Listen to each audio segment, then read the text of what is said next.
మిత్రమా, నరం లేని నాలుకంటే ఇదే కాబోలు.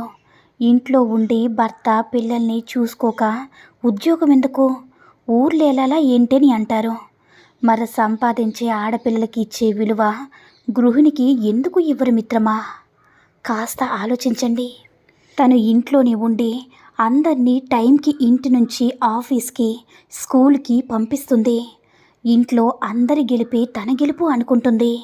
ఉద్యోగం చేసే సత్తా ఉన్న పిల్లల కోసం తనను తాను ఇంట్లోనే బందీ చేసుకునేవాళ్ళు ఎంతోమంది మిత్రమా.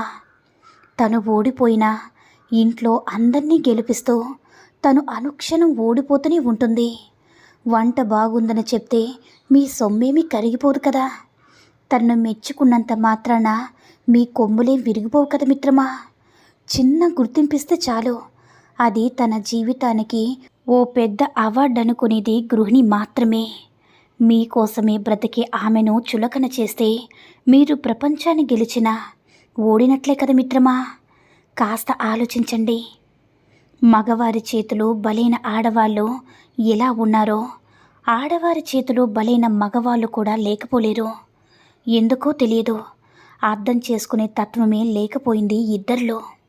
తగ్గేవారు లేరు, నేనెందుకు తగ్గాలి అనేవాళ్ళే ఎక్కువైపోతున్నారు. బంధం బలపడాలంటే ఇద్దరూ తలపడితే కుదరదు మిత్రమా. ఒకరికి ఒకరు భరోసాగా మారాలి. ఆడవాళ్ళని తప్పనలేము, మగవారిని తప్పు పట్టలేము. బొమ్మ బొరుసు కలిస్తేనే కదా రూపాయికి విలువ. జీవితానికి విలువ పెరగాలంటే ఎవరికి వారు తప్పొప్పులు తెలుసుకొని మసులుకోవాలంతే మిత్రమా. కాదంటారా? నీకు నిజంగా బంధం కావాలంటే నాదే రైట్, నువ్వే రాంగ్ అని నిరూపించుకోవాలనే పంచాయతీ వదులుకో. నువ్వే రైట్ అంటే అవార్డు ఏమీ ఇవ్వరు కదా. ఆ మనిషి ఎలా ఉంటే అలానే స్వీకరించు మిత్రమా. నీకు అనుగుణంగా మార్చుకోవాలని తపన పడకో. నిజం చెప్పాలంటే లాంగ్ రిలేషన్షిప్లో మనలా ఉండే వాళ్ళని మనం భరించలే మిత్రమా. భిన్న ధృవాలే కలిసి ఉండగలవు. ఎప్పటికైనా ఏది ఏమైనా ఇరువురి మధ్యన పంచాయతీ ఉంటే పంచ ప్రాణాలుగా ఎప్పటికీ బ్రతకలేము. ఒకరి కోసం ఒకరు ఒదుగున్నప్పుడే బంధం బలపడుతుందని అర్థం చేసుకో మిత్రమా. చాలామంది భార్యాభర్తల్లో తల్లిదండ్రుల జోక్యం ఉంటుంది. అది ఎంత ఉంటుందంటే, మా అమ్మకు నువ్వు ఇలా ఉంటేనే నచ్చుతావు, ఇలాగే ఉండు అని భార్యని శాసించేలా. మా నాన్నకు నువ్వు ఇలా జాబ్ చేస్తేనే నచ్చుతావు, నువ్వు వ్యాపారం చేయకు అని భర్తని అయోమయానికి గురి చేసేంత. మీ ఇద్దరికీ ఏది మంచిదో మీరు నిర్ణయించుకుని కలిసి నడిస్తేనే కదా ఒకరి మీద ఒకరికి ప్రేమ కలుగుతుంది, అన్యోన్యత పెరుగుతుంది.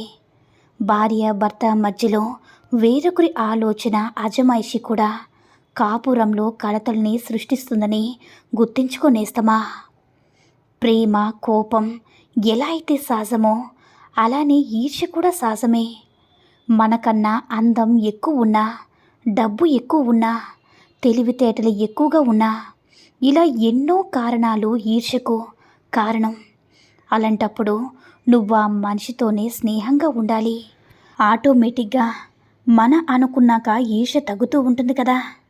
మన అనుకున్న వారి మీద ఈర్ష్య ఉంటే వాళ్ళు పొగిడేందుకు మీరే ముందు వరుసలో ఉండాలి మిత్రమా. ఎవరు ఎందులో ఎక్కువైనా చివరికి గొయ్యి మాత్రం ఆరడుగులేని గుర్తించుకుంటే చాలు. కాదంటారా? ప్రతి ఒక్కరూ తమ చుట్టూ ఉన్నవారిలో ఒకరిని ఆదర్శంగా అనుకుంటారు. ఆదర్శంగా అనుకో పర్లేదు, వాళ్ళ చేత మెప్పించుకోవాలని ఆరాటపడుతూ ఉంటారు. వాళ్ళ చేత మెప్పు పొందలేకపోతే చేతకాని వాళ్ళలా వాళ్ళకు అనిపిస్తాం. మానసికంగా నలిగిపోతాం, కృంగిపోతాం. ఎదగడానికి ఆదర్శం అనుకో అంతే మిత్రమా. ఎవరు నిన్ను ఇష్టపడట్లేదని బాధపడద్దు. నువ్వు అన్నం తినడానికి, నీరు త్రాగడానికి, గాలి పీల్చుకోవడానికి నిన్ను ఒకరు ఇష్టపడితేనే చేయట్లేదు కదా. బ్రతకడానికి నీరు, ఆహారం, గాలి కావాలి. అవి నిన్ను ఇష్టపడితే చాలు. బాధపడింది చాలు మిత్రమా. నీతో అవసరం ఉంటే ఇష్టపడతారు, లేకపోతే పక్కన పడేస్తారు. అలాంటి దానికి ఎంత బాధపడాలా చెప్పు. ఒంటరిగానే వచ్చావు, ఒంటరిగానే వెళ్ళిపోతావు. ఒంటరిగా బ్రతకలేమా మిత్రమా. చాలామంది హౌస్ వైఫ్ స్థితి ఎలా ఉంటుందంటే, అనుకున్నది చదవలేక అనుకోకుండా పెళ్ళైపోయి ఇది జీవితం అని తెలుసుకునే లోపే పిల్లలు కూడా వచ్చేస్తారు. ఏమీ సాధించలేకపోయామన్న దిగులు, ఇంతేనా జీవితం అని నిరాశ, మనకంటూ ఓ జీవితం లేదా అనిపిస్తుంది. ఇలా నిరాశతో నలిగే కన్నా భయపడకు. ఇంకా చదువుకోవాలనిపిస్తే చదువుకో. ఎందులో ఇంట్రెస్ట్ ఉంటే దానిలోనే నైపుణ్యం సంపాదించుకో. ఏది కుదరకపోతే ఉన్నదానిలోనే సహాయం మొదలుపెట్టు. మన జీవితం ఇంకొకరికి ఆసరాగా మారుతుందంటే ఇంకేం కావాలి చెప్పు మిత్రమా. అంతేగాని ఇంతే కదా అని జీవితం అనుకోవద్దు. నిన్ను నువ్వు కలుసుకోవడానికి ప్రయత్నించనేస్తమా. రాతలో లేని వాళ్ళ కోసం ఆరాటపడుతుంటారు కొందరు. బంధం అనుకున్న వాళ్ళని బంధనంగా అనుకుంటారు మరికొందరు. సంతోషాన్ని ఇంకెక్కడో వెతుకుతూ ఉంటారు. ఇంతే, కొందరి జీవితం అలాగే ఉంటుంది మిత్రమా. నిజంగా ఒక అమ్మాయికి మానసికంగా స్ట్రాంగ్గా ఉంటే తన్ను ఎవ్వరు కూడా మోసం చేసే ఆలోచన కూడా చేయలేరు. నీ బలహీనతే అవతల వాళ్ళ బలమని గుర్తించుకొనేస్తమా. నీకు ఎన్ని కష్టాలున్నా కొంచెం కూడా నీ కష్టాన్ని పంచుకోకు. నీ బాధ్యతను వారేం స్వీకరించలేరు కదా. సహాయం చేశారని దిగజారాల్సిన అవసరం లేదు. గౌరవాన్ని మనసులో ఉంచుకో చాలు. నాటకపు పలకరింపులకు, నకిలీ ప్రేమలకు అస్సలు మోసపోకునిస్తమా. మాట మాటకి నాకెవ్వరూ లేరని ఎప్పుడూ ఏడవద్దు. అడుగులకు మడుగులెత్తాల్సిన అవసరం కూడా ఉండదు. వాళ్ళకి నచ్చినట్లు వీళ్ళకి నచ్చినట్లు ఉండాల్సిన అవసరమే లేదు నేస్తమా.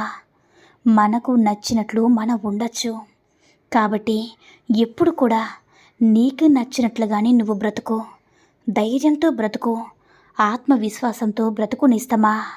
మిత్రమా, ఉన్న బంధాన్ని సక్రమంగా నిలుపుకోలేరు కానీ అక్రమ సంబంధాన్ని సక్రమంగా చేసుకోవాలనే రోజులు కూడా వచ్చాయి. ఉన్న బంధాన్ని వదిలేసి కొత్త బంధంలో లోట్లు ఉండవని వెళ్ళిపోతారు. ఎవరో పొగిడినంత మాత్రాన భర్తను వదిలేస్తే, అందంగా లేదని భార్యను వదిలేస్తే పొగిడిన వాడికి విసుగురాదంటావా? అందం అలాగే ఉండిపోతుందంటావా మిత్రమా? దొరికిన జీవితంతో రాజీపడాలి, సర్దుకుపోవాలి. అదే జీవితం అంటే. అర్థమైందనుకుంటా మిత్రమా.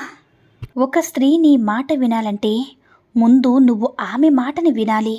ఎందుకంటే ఆమె వినడం, మాట్లాడడం ఒకేసారి చేస్తుంది. అవునా మిత్రమా? ఈ సూక్తుల్లో ఏ సూక్తి నచ్చిందో కామెంట్ చేయండి. ఈ వీడియో కనుక నచ్చినట్లయితే మరిన్ని వీడియోస్ కోసం మన ఛానల్ని సబ్స్క్రైబ్ చేసుకుని మాకు మరింతగా సపోర్ట్ చేయండి. ధన్యవాదాలు.